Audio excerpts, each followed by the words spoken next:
24 movie side channel நண்பர்கள் அனைவருக்கும் வணக்கம். இன்னைக்கு நம்ம பார்க்க போறது அன்வே ஷிப்பின் கண்டதும் அப்படிங்கிற சூப்பரான ஒரு மலையாள படத்தை பத்தி தான் பார்க்க போறோம். இந்த படம் 2024 வந்திருக்கு. இந்த படத்தோட கதை என்னன்னா, ஒரு ஏரியாவில் ஒரு பொண்ணு கொலை செய்யப்படுறாங்க. இதுக்கு காரணம் யாருன்னு மாதிரி நிறைய போலீஸ் ஆபீசர் வந்து விசாரிக்க ஆரம்பிக்கிறாங்க. ஆனா குற்றவாளியை கண்டுபிடிக்க முடியல. கடைசியா ஹீரோட டீம் அங்க வந்துடுறாங்க. அவங்க கொலையாளியை கண்டுபிடிச்சாங்களா இல்லையா, கடைசி வரைக்கும் செம்ம இன்ட்ரெஸ்டா கொண்டு போயிருப்பாங்க. இப்ப 1990 காலகட்டத்தில் நடக்கிற மாதிரி நமக்கு காமிக்கிறாங்க. இவரோட பேர் ஆனந்த் அப்படிங்கிறது. இவர் தான் இந்த படத்துக்கு ஹீரோவா இருப்பாரு. இப்ப இவரு எஸ்பியை பாக்குறதுக்காக வெளியில வெயிட் பண்ணிட்டு இருக்காரு. ஹீரோவை சஸ்பெண்ட் பண்ணி வச்சிருக்காங்க போல. இப்போ ஒரு கான்ஸ்டபிளும் வந்து இவர்கிட்ட ரொம்ப சந்தோஷமா பேச ஆரம்பிக்கிறாரு. சார், நீங்க கவலைப்படாதீங்க, சீக்கிரமே டியூட்டில ஜாயின் பண்ண போறீங்க மாதிரி சல்யூட் அடிக்கிறாரு. இப்பதான் என்ன நடந்துச்சு மாதிரி நமக்கு காமிக்கிறாங்க. நம்ம ஹீரோட அப்பாவை பொறுத்த வரைக்கும் இன்ஸ்பெக்டரா இருந்திருப்பாரு. அப்பா நினைச்ச மாதிரியே இவரும் எஸ்ஐ ஆகிறாரு. நம்ம ஹீரோவை பொறுத்த வரைக்கும் வேலையில ரொம்ப நேர்மையா இருப்பாரு. சேனன் அப்படிங்கிற ஒரு கான்ஸ்டபிள் அண்ணன் கூட இவர் ரொம்ப க்ளோஸ் ஆயிடுறாரு. இந்த நேரத்துல தான் ஒருத்தர் தன்னோட பொண்ணை காணன் மாதிரி ஹீரோ கிட்ட வந்து புகார் கொடுக்குறாரு. என் பொண்ணோட பேர் லவ்லின், காலேஜுக்கு போய் ஹால் டிக்கெட் வாங்கிட்டு வரேன்னு சொல்லிட்டு போனா, ஆனா அவ திரும்ப வரவே இல்லை. நானும் எல்லா இடத்துலயும் தேடி பார்த்துட்டேன், எங்கேயுமே என் பொண்ணை காணன் மாதிரி சொல்றாரு. சரி, இவர் யாருன்னு மாதிரி பக்கத்துல இருக்கிற நபரை பார்த்து கேட்கிறாரு. என் கட்சியை சேர்ந்தவர் தான் மாதிரி இவரும் சொல்றாரு. இப்ப இவங்களும் பஸ் ஸ்டாப்ல இருக்கிற டீ கடைக்கு வந்து விசாரிக்க ஆரம்பிக்கிறாங்க. ஆமா சார், இந்த பொண்ணு பஸ்ல இருந்து இறங்கி நடந்து போனாங்க, பின்னாடியே 2 பசங்க ஃபாலோ பண்ணி போனாங்க மாதிரி சொல்றாரு. அந்த பசங்களோட பேரை சொன்னதும் இங்க இருக்கிற நபரும் டென்ஷன் ஆயிராரு. அந்த பசங்க அப்படிதான் சார், பொண்ணுங்க எல்லார்கிட்டையும் கலாட்டா பண்ணுவாங்க மாதிரி இவரும் சொல்றாரு. இந்த இடத்துல என்ன நடந்திருக்க வாய்ப்பு இருக்குன்னு மாதிரி ஹீரோவும் யோசிக்கிறாரு. அந்த பொண்ணு வந்திருக்காங்க, இந்த 2 பேரும் சேர்ந்த மாதிரி கலாட்டா பண்ணிருக்க வாய்ப்பு இருக்கு, இதுல ஏதாவது நடந்திருக்கும் மாதிரி யோசிச்சுட்டு இருக்காரு. இப்ப ஹீரோவும் அந்த பசங்களோட வீட்டுக்கு வந்துறாரு. போலீஸை பார்த்ததும் அந்த பசங்க எல்லாரும் பயப்படுறாங்க. 4-5 பேர் இங்க இருக்காங்க. அந்த 2 பசங்க யாருன்னு கேட்டு அவங்கள போட்டு பயங்கரமா அடிக்கிறாரு. சார், அடிக்காதீங்க, நாங்க உண்மையை சொல்லிடுறோம் மாதிரி இவங்களும் சொல்ல ஆரம்பிக்கிறாங்க. இந்த 2 பேருமே வீட்டுக்கு வந்துட்டு போன மாதிரி அந்த பொண்ணோட கையை பிடிச்சி இழுக்கிறாங்க. அந்த நேரம் பார்த்து மீன் விற்கிறவர் சைக்கிள்ல வராரு. அதனால இந்த 2 பசங்களும் விலகி வேகமா வீட்டுக்குள்ள போயிடுறாங்க.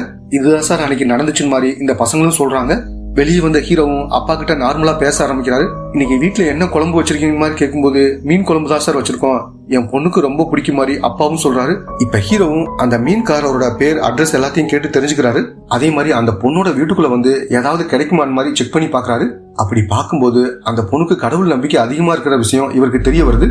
அந்த பொண்ணு காணாம போய் 2 நாள் ஆயிருக்கும். இப்ப ஆட்களும் எல்லா இடத்துலயும் தேடிட்டு இருக்காங்க. அதே சமயம் அந்த பொண்ணுக்கு 2 தங்கச்சி இருப்பாங்க. அவங்ககிட்டயும் விசாரிக்க ஆரம்பிக்கிறாங்க.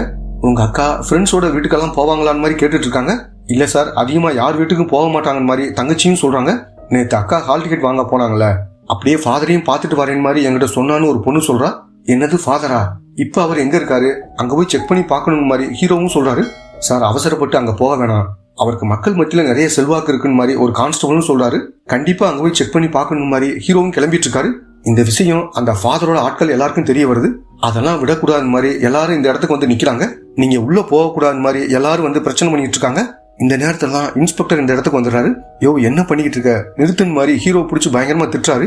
முதல்ல நீ என்கிட்ட சொல்லிருக்கணும், என்கிட்ட சொல்லாம நீ பாட்டுக்கு இங்க வந்து பிரச்சனை பண்ணிட்டு இருக்க மாதிரி திட்டுறாரு. அப்பதான் ஒரு கான்ஸ்டபிள் வந்து ஒரு சடலம் கிடைச்சிருக்குன்னு மாதிரி சொல்றாரு. இவங்களும் வேகமா வந்து பார்க்கும்போது மூட்டையில கட்டின மாதிரி தான் அந்த சடலம் கிடைச்சிருக்கு. இவங்களும் ஓபன் பண்ணி பார்க்கும்போது அந்த பொண்ணு தான் இறந்து கிடக்குறாங்க. இப்ப இன்ஸ்பெக்டர் வந்து அந்த 2 பசங்களையும் போட்டு பயங்கரமா அடிக்கிறாரு. இனிமேல இந்த கேஸை நானே பாத்துக்கிறேன் மாதிரி ஹீரோ கிட்ட சொல்லிடுறாரு. இப்ப ஹீரோவும் வேற ஏதோ நடந்திருக்குன்னு மாதிரி அந்த கிரைம் நடந்த இடத்துக்கு வந்து செக் பண்ணி பாக்குறாரு. மறுநாள் சீனியர் ஆபீசரும் வந்து இன்ஸ்பெக்டர் கிட்ட பேச ஆரம்பிக்கிறாரு. அந்த 2 பசங்களோட அப்பா கொஞ்சம் பெரிய ஆளா இருப்பாங்க, அவங்கள நம்ம எதுவும் பண்ண முடியாது. அதே மாதிரி அந்த ஃபாதரோட இடத்துக்கும் போய் செக் பண்ணி பார்க்க முடியாது. அப்படி போனா நமக்கு தான் பிரச்சனை வரும். அதனால வேற ஆட்கள் வச்சு இந்த கேஸை முடியும் மாதிரி இவரும் சொல்றாரு. இப்ப ஹீரோவும் வந்து என்ன சொல்றாருன்னா, சார், சர்ச்சில் இருக்கிற யாரோ தான் இந்த விஷயத்த பண்ணிருக்காங்க, நம்ம அங்க போய் செக் பண்ணி பார்க்கலாம் மாதிரி சில விஷயங்களை காட்டிட்டு இருக்காரு. இப்ப சீனியரும் என்ன சொல்றாருன்னா, தேவையில்லாம நோண்டாத, நீ கொஞ்சம் விலகியே இருக்கும் மாதிரி சொல்லிடுறாரு. இப்ப இவங்களும் வேற ஒரு ஆளை இந்த கேஸ்ல சிக்க வைக்கலாம் மாதிரி நினைக்கிறாங்க. இப்ப நாயை அந்த இடத்துக்கு கூட்டிட்டு வந்து ட்ரெஸ் மூலமா அந்த நாயை தேட விடுறாங்க. அந்த நாய் முதல்ல அந்த 2 பசங்களோட வீட்டுக்கு வருது. அதுக்கப்புறம் அங்கிருந்து வேகமா போக ஆரம்பிக்குது. இப்ப ஃபாதரோட இடத்துக்கு வந்து அப்படியே கொஞ்ச நேரம் குலைச்சிட்டு இருக்கு. அதுக்கப்புறம் அங்கிருந்து கிளம்பி சகாதேவன் அப்படிங்கிற ஒரு ஆளோட வீட்டுக்கு தான் வருது. இவரை பொறுத்த வரைக்கும் சின்ன சின்ன திருட்டு வேலையெல்லாம் பண்ணிருப்பாரு. இந்த நாய் இங்கேயும் வருதுன்னு மாதிரி எல்லாரும் யோசிக்கிறாங்க. அடுத்து கடைசியா அந்த பொண்ணோட உடல் கிடைச்ச இடத்துக்கு வந்து நிக்குது. இப்ப ஹீரோவும் தான் கண்டுபிடிச்ச விஷயங்களை சொல்லலாம்னு பாக்குறாரு. ஆனா இவங்க கண்டுக்கவே மாட்டேங்கிறாங்க. சகாதேவனை எப்படியாவது லாக் பண்ண மாதிரி நினைக்கிறாங்க. ஒரு கைலியை வச்சுதான் அந்த பொண்ணோட கை கால் எல்லாத்தையும் கட்டிருப்பாங்க. இது யாரோடதுன்னு கண்டுபிடிக்கிறதுக்காக அந்த ஏரியாவில் இருக்க சில ஆட்களை வர வச்சிடறாங்க. அப்படியே அந்த மீன் விற்கிறவரையும் வர வச்சிடறாங்க. இந்த கைலிய பாத்திருக்கீங்களான்னு மாதிரி கேட்கும்போது அவரும் ஒரு விஷயத்த சொல்ல ஆரம்பிக்கிறாரு. அன்னைக்கு மீன் வித்துட்டு இருக்கும்போது சகாதேவன் வீட்டை கிராஸ் பண்ணி தான் இவர் போயிருப்பாரு. அப்ப சகாதேவன் இந்த கையில தான் கட்டியிருப்பாரு. இதைத்தான் நான் பார்த்தேன் மாதிரி இவரும் இந்த இடத்துல சொல்றாரு. இப்ப எல்லாரும் சகாதேவன் வீட்டுக்கு வந்து அவரை போட்டு பயங்கரமா அடிக்கிறாங்க. ஒழுங்கா இதை ஒத்துக்கன் மாதிரி அடிச்சு டார்ச்சர் பண்ண ஆரம்பிக்கிறாங்க. ஆனா சகாதேவன் இதை பண்ணிருக்க வாய்ப்பில்லைன்னு மாதிரி ஹீரோவும் நினைக்கிறாரு. அன்னைக்கு நைட் அப்பாவும் ஹீரோவை பார்த்து பேசுறதுக்காக வராரு. சார், சகாதேவன் இதை பண்ணிருக்க மாட்டான், என் ஃப்ரெண்டு வேற ஏதோ ஒரு விஷயத்த பாத்திருக்காரு, அதனாலதான் அவர் இங்க கூப்பிட்டு வந்திருக்கேன் மாதிரி சொல்றாரு. இப்ப ஃப்ரெண்டு என்ன சொல்றான்னா, மதிய நேரம் இவர் வேலைக்காக நடந்து போயிட்டு இருக்கும்போது அந்த ஃபாதரோட வீட்டை கிராஸ் பண்ணி தான் இவர் நடந்து போயிருப்பாரு. அப்ப அந்த பொண்ணு ஃபாதரோட வீட்டுக்குள்ள போறதை இவர் கவனிச்சிருப்பாரு. சார், ஒண்ணு மட்டும் சொல்றேன், உண்மையான குற்றவாளிக்கு தண்டனை வாங்கி தாங்க மாதிரி அப்பாவும் அழுதுகிட்டே இங்கிருந்து கிளம்புறாரு. இப்ப ஃபாதர் மேலதான் ஹீரோக்கு சந்தேகம் அதிகமாகுது. அண்ணே, நீங்க தான் எனக்கு சப்போர்ட்டா இருக்குன்னு மாதிரி சேனன் கிட்ட சொல்றாரு. நேரா ஃபாதரோட வீட்டுக்கு போய் செக் பண்ணி பார்க்க முடியாது, அதனால குறுக்கு வழியில தான் ஏதோ பண்ணணும் மாதிரி ஹீரோவும் யோசிக்கிறாரு. இப்ப நைட் நேரம் ஃபாதரோட வீட்டுக்குள்ள ஒரு திருடன் வந்துடுறான். உள்ள வந்து சில பொருள்லாம் எடுத்துட்டு இருக்கான். அப்படி எடுத்துட்டு இருக்கும்போது அவன் ஏதோ ஒரு பொருளை தட்டி விட்டுறான். தட்டி விடுற சவுண்டு இந்த ஃபாதருக்கு கேக்குது. யாரோ வந்திருக்காங்கன்னு மாதிரி இவரும் பாக்குறதுக்காக வராரு. இப்ப அந்த திருடன் ஃபாதரை பார்த்துட்டு இங்கிருந்து வேகமா ஓடிடுறான். இப்ப ஃபாதரும் புகார் எதுவும் கொடுக்காம கதவை மாத்துற வேலைய இவரே பார்த்துட்டு இருக்காரு. இந்த சமயத்துலதான் ஹீரோவும் அந்த திருடனை பிடிச்சிட்டு இங்க வந்துடுறாரு. ஏன்னா இந்த பிளான போட்டதே ஹீரோ தான். நாங்க நைட்டு ரவுண்ட்ஸ் வந்தப்ப வசமா எங்க கிட்ட மாட்டிக்கிட்டான், உங்க வீட்டுலதான் தேடி இருக்கான் மாதிரி ஹீரோவும் சொல்றாரு. இப்ப ஃபாதரும், நான் புகாரெல்லாம் கொடுக்க விரும்பல, பரவாயில்ல இருக்கட்டும் மாதிரி சொல்றாரு. சார், நீங்க புகாரே கொடுக்கலனாலும் எங்களுக்குன்னு சில வழிமுறைகள் இருக்குன்னு சொல்லிட்டு ஆட்களோட உள்ள போறாரு. திரும்பவும் ஹீரோ பிரச்சனை பண்ணத்தான் வந்திருக்காருன்னு நினைச்சு ஆட்களும் இங்க வந்துடுறாங்க. ஆனா திருட்டு விஷயம்னால ஆட்கள் யாரும் உள்ள வரல. இப்ப ஹீரோவும் ஆட்களும் வேற ஏதாவது தடயம் கிடைக்குமான மாதிரி தேடிட்டு இருக்காங்க. இது திருட்டுக்காக பண்ணல, அந்த பொண்ணோட கேஸ்க்காக தான் தேடிட்டு இருக்காங்க. அப்படி தேடிட்டு இருக்கும்போது சில முடியெல்லாம் கிடைக்குது. அதெல்லாம் கலெக்ட் பண்ணி வச்சுக்கிறாங்க. இப்ப ஹீரோவும் சீனியரை பார்க்காம நேரா எஸ்பியை பாக்குறதுக்காக வந்துடுறாரு. அந்த பொண்ணோட கேஸ்ல கிடைச்ச எவிடன்ஸ் எல்லாத்தையும் எஸ்பிட்ட கொடுத்துறாரு. இப்ப எஸ்பியும் வீட்டுல உட்காந்து அது எல்லாத்தையும் பார்க்க ஆரம்பிக்கிறாரு. சரி, ஃபாதரை அரெஸ்ட் பண்ணி விசாரிக்கிற மாதிரி எஸ்பியும் சொல்லிடுறாரு. இப்ப போலீஸ் எல்லாரும் வந்து ஃபாதரை விசாரணை பண்றதுக்காக கூப்பிட்டு வந்துடுறாங்க. அங்க இறந்து போன பொண்ணோட தங்கச்சியும் இருக்காங்க. அந்த ஃபாதரோட வீட்டுல கலரிங் பண்ண மாதிரி முடிவு ஒண்ணு கிடைச்சிருக்கும். ஹீரோ இந்த ஊர்ல பார்த்ததுல இந்த தங்கச்சி மட்டும் தான் கலரிங் பண்ணிருப்பாங்க. அதனால இவங்க வீட்டுல இருக்க முடியை எடுத்து செக் பண்ணி பார்க்கலாம் மாதிரி யோசிச்சிருப்பாரு. அப்படி பார்க்கும்போது டிஎன்ஏ கரெக்டா மேட்ச் ஆயிருக்கும். அதுக்கப்புறம் தான் இந்த பொண்ணு கிட்ட விசாரிச்சிருப்பாங்க. நிறைய விஷயம் இவங்களுக்கு தெரிய வந்திருக்கும். இப்பதான் என்ன நடந்துச்சுன்னு மாதிரி நமக்கு காமிக்கிறாங்க. அந்த ஃபாதருக்கு ஒரு தங்கச்சி பையன் இருப்பான். அவனோட பேரு டேனியல் அப்படிங்கிறது. அடிக்கடி மாமாவை பாக்குறதுக்காக இந்த இடத்துக்கு வருவான். பின்னாடி அவனும் ஃபாதரா மாற போறான். அதுக்கான வேலையெல்லாம் முடிய போகுது. மாமா வெளியே போன நேரமா பார்த்து இவன் அந்த பொண்ணோட தங்கச்சியை வர வச்சிடறான். ஏன்னா இவங்க 2 பேரும் லவ் பண்ணிட்டு இருப்பாங்க. இப்ப இவங்க 2 பேரும் ஒன்னா இருக்காங்க. சரி, கிளம்பலான் மாதிரி தங்கச்சியும் கதவை திறந்து வெளியே வரா. அந்த நேரம் பார்த்து அக்காவும் ஃபாதரை பாக்குறதுக்காக இங்க வந்துடுறாங்க. அக்காவை பார்த்துட்டு தங்கச்சியும் பயங்கரமா அதிர்ச்சி ஆயிடுறாங்க. அக்கா, என்ன மன்னிச்சிரு, தெரியாம நடந்துச்சுன்னு மாதிரி சொல்லும் போது, இது தெரியாம நடக்கல, தொடர்ச்சியா இது நடக்குதுன்னு எனக்கு நல்லா தெரியும், இந்த விஷயத்த கண்டிப்பா சொல்ல போறேன் மாதிரி அக்காவும் சொல்றாங்க. நீ ஃபாதரா மாற போறேல, இப்படியா பண்ணுவேன் மாதிரி அந்த பையனையும் பிடிச்சி திட்டுறாங்க. இப்ப இங்க யாரோ வர்ற மாதிரி சவுண்டு கேக்குது. இவங்க ஏதாவது சொல்லிட்டா பிரச்சனை மாதிரி டேனியலும் இவனோட வாயை மூடிடுறான். இப்ப வேகமா வந்து கதவெல்லாம் சாத்திடுறாங்க. அந்த நேரத்துல லெட்டர் தரதுக்காக போஸ்ட்மேன் தான் வந்திருக்காரு. இவரும் சத்தம் போட்டு பார்த்துட்டு யாரும் வராதனால இங்கிருந்து கிளம்பி போயிடாரு. இந்த பையன் வாயை மூடுறதுக்கு பதிலா மூக்கையும் சேர்த்து க்ளோஸ் பண்ணிடுறான். இதனால இவங்களும் மூச்சு திணறி இந்த இடத்துல இறந்து போயிடுறாங்க. இப்ப இவங்க 2 பேருக்கு என்ன பண்றதுன்னு தெரியாம முழிச்சிட்டு இருக்காங்க. இப்ப நீ வீட்டுக்கு போ, நைட் நேரம் பார்த்து இங்க வந்துடும் மாதிரி இவனும் சொல்லி அனுப்பிச்சு விடுறான். இந்த பொண்ணும் வீட்டுக்கு போயிட்டு நைட் ஆனதும் டேனியலை பாக்குறதுக்காக கிளம்பி வர்றா. வர்ற வழியில தான் சகாதேவனோட கையிலேயே பார்த்துட்டு இது நமக்கு தேவையான மாதிரி எடுத்து வச்சுக்கிறாங்க. இவங்க 2 பேரும் சேர்ந்த மாதிரி தான் அந்த பொண்ணோட உடலை கொண்டு வந்து கிணத்துல போட்டிருப்பாங்க. இதுதான் நடந்துச்சுன்னு மாதிரி ஹீரோவும் எல்லார்கிட்டையும் விளக்கி சொல்றாரு. அதே மாதிரி டேனியலும் மாமா கிட்ட இந்த விஷயத்த சொல்லியிருப்பான். மாமாவும் இவன் மாட்டிக்கூடாதுன்னு நினைச்சு சில விஷயங்களை பண்ணிருப்பாரு. இப்ப இவர் முன்னாடியே டேனியலை அரெஸ்ட் பண்ணி கூப்பிட்டு போறாங்க. போலீஸ் தப்பா அரெஸ்ட் பண்ணிருக்காங்க மாதிரி ஆட்கள் நிறைய பேர் போராட்டம் எல்லாம் பண்ண ஆரம்பிக்கிறாங்க. இப்ப இவங்களும் அதெல்லாம் மீறி அவனை கோர்ட்டுக்கு கூப்பிட்டு வந்துடுறாங்க. இப்ப டேனியலும் என்ன பண்றானா, திடீர்னு ஹீரோவை தள்ளி விட்டுட்டு வேகமா ஓட ஆரம்பிக்கிறான். ஹீரோட டீமும் பின்னாடியே அவனை துரத்த ஆரம்பிக்கிறாங்க. அப்படி வந்துட்டு இருக்கும்போது தெரியாம ட்ரெயின்ல அடிபட்டு டேனியலும் அங்கேயே இறந்து போயிடுறான். இதை பார்த்துட்டு ஹீரோவும் அவரோட டீமும் பயங்கரமா அதிர்ச்சி ஆயிடுறாங்க. அதாவது வேலையில கவனக்குறைவா செயல்பட்டதுனால ஹீரோவையும் அவரோட டீமையும் சஸ்பெண்ட் பண்ணிடுறாங்க. இப்ப திரும்ப பேசுறதுக்காக எஸ்பி தான் வர சொல்லியிருப்பாரு. அதனாலதான் ஹீரோவும் இங்க வெயிட் பண்ணிட்டு இருக்காரு. இப்ப எஸ்பியும் ஒரு கேஸ பத்தி சொல்ல ஆரம்பிக்கிறாரு. 1988ல தேவிங்கிற ஒரு பொண்ணு கொலை செய்யப்பட்டிருப்பாங்க. நிறைய போலீஸ் ஆபீசர் இந்த கேஸை விசாரணை பண்ணிருப்பாங்க. இருந்தாலும் குற்றவாளியை கண்டுபிடிக்க முடியல. நீங்க இந்த கேஸ் எடுத்து விசாரணை பண்ணுங்க, அது மூலமா நீங்க மறுபடியும் டியூட்டில ஜாயின் பண்றதுக்கு ஒரு வாய்ப்பு கிடைக்கும் மாதிரி எஸ்பி இந்த இடத்துல சொல்றாரு. அடுத்த சீன்ல ஹீரோட டீமும் அந்த கிராமத்துக்கு வராங்க. இதுக்கு முன்னாடி இந்த கேஸ்க்காக ஊர் மக்கள் எல்லாரையும் போலீஸ் பயங்கரமா டார்ச்சர் பண்ணிருப்பாங்க. அதனால இப்ப வர்ற ஹீரோட டீமுக்கு யாரும் ஒத்துழைப்பு தரக்கூடாது மாதிரி ஊர் பஞ்சாயத்து தலைவரும் முக்கியமான ஆட்கள் எல்லாரும் பேசுறாங்க. இப்ப இவங்களும் இங்க இருக்கிற ஒரு போலீஸை பார்க்கத்தான் வந்திருக்காங்க. இவரோட பேர் நாயர் அப்படிங்கிறது. இவர் தான் இங்க வர போலீஸ் ஆபீசர் எல்லாருக்கும் ஹெல்ப் பண்ணுவாரு. அதனால ஊர் மக்களும் இவர் மேல கோபமா தான் இருப்பாங்க. நாயரோட பையனுக்கு இப்பதான் கல்யாணம் முடிஞ்சிருக்கும், அதை பத்திலாம் சொல்லிட்டு இருக்காரு. இப்ப இவரும் ஹீரோட டீமை தங்க வைக்கிறதுக்காக ஒரு இடத்துக்கு கூப்பிட்டு போயிட்டு இருக்காரு. அப்படி போயிட்டு இருக்கும் போது இவங்களும் இந்த கேஸை பத்தி கேக்குறாங்க. நாயரும் என்ன நடந்துச்சுன்னு மாதிரி சொல்ல ஆரம்பிக்கிறாரு. இது 1988 காலகட்டத்தில் நடந்திருக்கும். இந்த ஊர்ல லக்ஷ்மிங்கிற ஒரு பொண்ணு இருப்பாங்க. அவங்க ஒரு நபரை லவ் பண்ணி கல்யாணம் பண்ணிருப்பாங்க. அவர் சீட்டு கம்பெனி நடத்துறேன்னு எல்லாத்தையும் ஏமாத்திட்டு இங்கிருந்து கிளம்பி போயிருப்பாரு. அந்த நபர் மூலமா இவங்களுக்கு தேவிங்கிற ஒரு பொண்ணு பிறந்திருப்பா.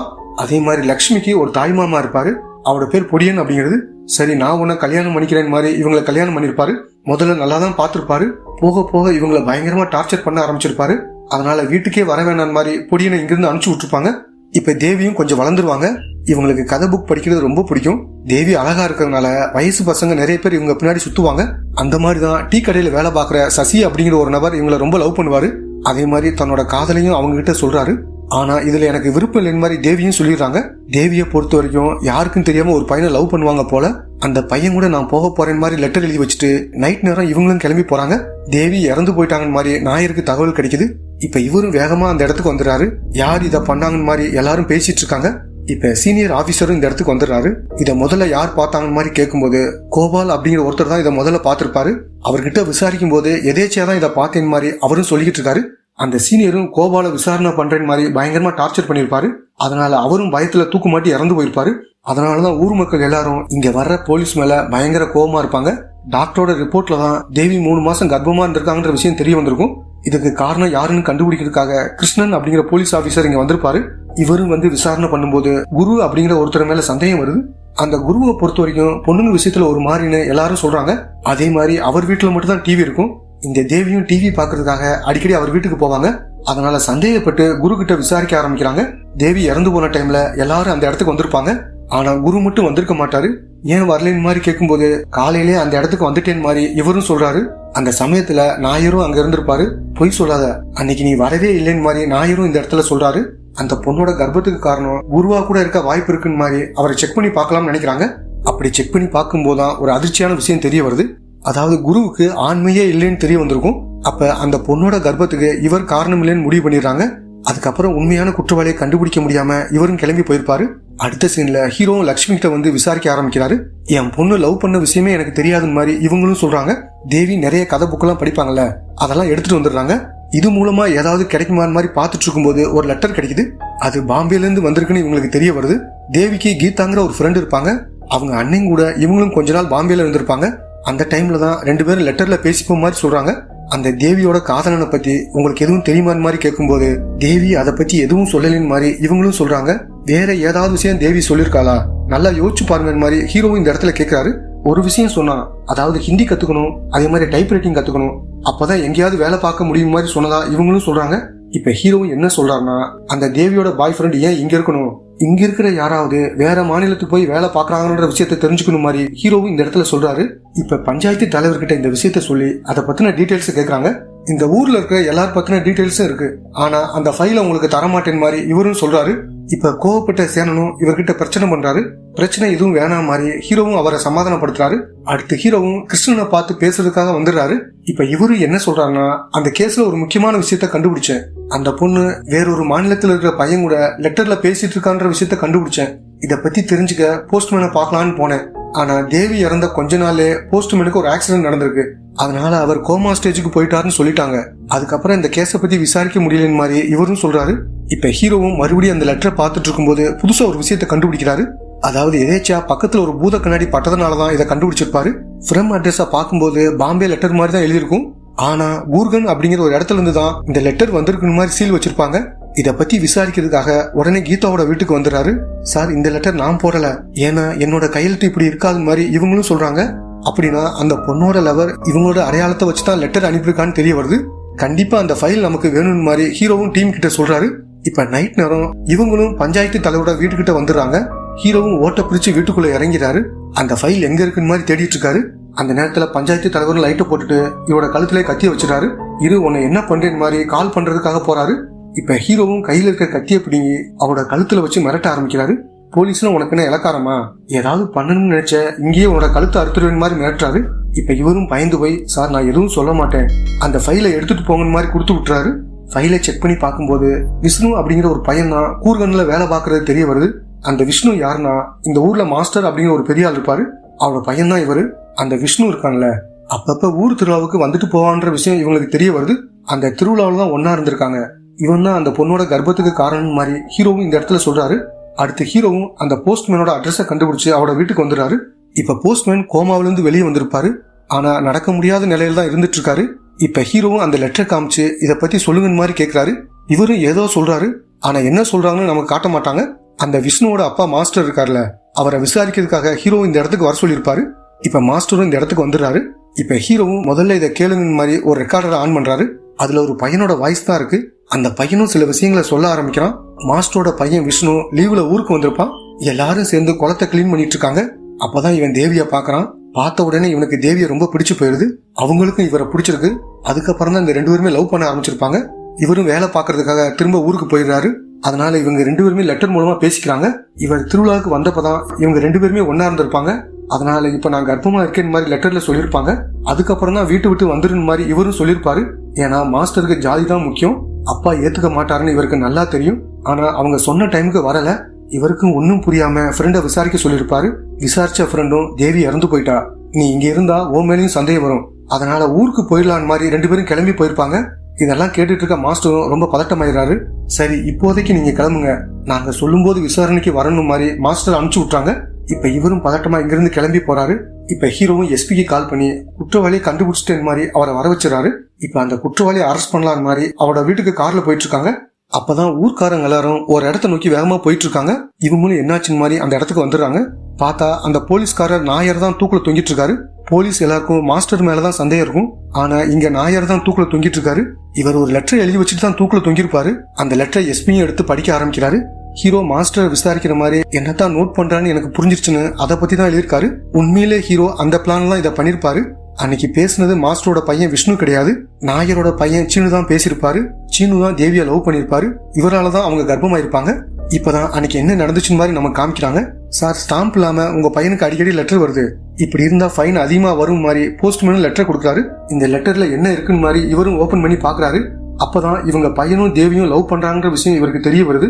தேவியோட அப்பா பணத்தை ஏமாத்திட்டு போனார்ல, அவர் கூட தேவி பேசிட்டு இருக்காங்க மாதிரி எனக்கு தகவல் கிடைச்சிருக்கு. அதனால தேவிக்கு வர லெட்டர்லாம் முன்கூட்டி எனக்கு தந்துரு, அதுல என்ன இருக்குன்னு பார்த்துட்டு உங்ககிட்ட தந்துடுறேன். இந்த விஷயம் யாருக்கும் தெரியக்கூடாது மாதிரி நாயரும் போஸ்ட்மேன் கிட்ட சொல்றாரு. சரின்னு போஸ்ட்மேன் இதை ஏத்துக்கிறாரு. அந்த லெட்டர் மூலமா தேவி ஓடி போற பிளான் இவருக்கு தெரிய வந்திருக்கும். அதனால அவங்க வர்ற இடத்துல இவரும் ஒளிஞ்சுக்கிறாரு. அவங்களும் வந்த உடனே அவங்கள தலையை பிடிச்சி மரத்து மேல பயங்கரமா மோத வைக்கிறாரு. தலையில பயங்கரமா காயம் பட்டதுனால தேவி இந்த இடத்துல இறந்து போயிடறாங்க. தான் பையன் வேற ஜாதி பொண்ண கல்யாணம் பண்ணக்கூடாதுன்னு நினைச்சுதான் இதெல்லாம் பண்ணிருப்பாரு. காலையில எதுவும் தெரியாதுன்னு மாதிரி அந்த இடத்துக்கு வந்திருப்பாரு. ஹீரோவுக்கு நாயர் மேல எப்படி சந்தேகம் வந்துச்சுன்னு மாதிரி இப்ப நமக்கு காமிக்கிறாங்க. நைட் இங்க வருவேன்னு யாரு உனக்கு சொன்னான்னு ஊர் தலைவர்கிட்ட கேட்டிருப்பாரு. நாயர் தான் சொன்னார் மாதிரி அவரும் சொல்லிருப்பாரு. அதே மாதிரி நாயர் இந்த கேஸை பத்தி எல்லா விஷயத்தையும் சொல்லிருப்பாரு. ஆனா போஸ்ட்மேனை பத்தி ஒரு வார்த்தை கூட சொல்லியிருக்க மாட்டாரு. மாஸ்டரோட பையன் கூர்கன் அப்படிங்கிற ஒரு இடத்துல வேலை பாக்குறது இவங்களுக்கு தெரிய வந்திருக்கும். அதே மாதிரி நாயரோட பையனும் கூர்கனுக்கு பக்கத்துல இருக்க ஊர்ல தான் இருக்கான்னு தெரிஞ்சுக்கிறாங்க. அவர் லெட்டர் போடணும்னா கூர்கனுக்கு வந்துதான் போட முடியும். மாஸ்டர் வீட்டுக்கு வந்து கையெழுத்தெல்லாம் செக் பண்ணி பார்த்திருப்பாங்க, மேட்சே ஆயிருக்காது. அதனால சீனு தான் இந்த லெட்டர் போட்டிருக்கான மாதிரி கன்ஃபார்ம் பண்ணிடுறாங்க. இவங்களும் மாஸ்டர் கிட்ட நீங்க நடிக்கணும் மாதிரி உதவி கேட்டிருப்பாங்க. ஏன்னா நேரடியா ஒரு போலீஸ் கிட்ட விசாரணை பண்ணும்போது அவர் விசாரணையிலிருந்து ஈஸியா தப்பிக்க வாய்ப்பு இருக்கிறதுனால ஹீரோ இப்படி ஒரு பிளான் பண்ணிருப்பாரு. மாஸ்டர் கிட்ட கேள்வி கேட்கும்போது நாயரோட முகத்தை தான் கவனிச்சுட்டு இருந்திருப்பாங்க. அவரும் ரொம்ப பதட்டமா தான் இருந்திருப்பாரு. அது மூலமா நாயர் தான் இதை பண்ணிருக்காருன்னு ஹீரோவும் கன்ஃபார்ம் பண்ணிடுறாரு. இப்ப ஹீரோட டீமும் இந்த இடத்துல இருந்து கிளம்புறாங்க. கொஞ்ச நாள்ல மறுபடியும் டியூட்டில ஜாயின் பண்ற மாதிரி நமக்கு காமிக்கிறாங்க. இதோட இந்த படம் முடியுது.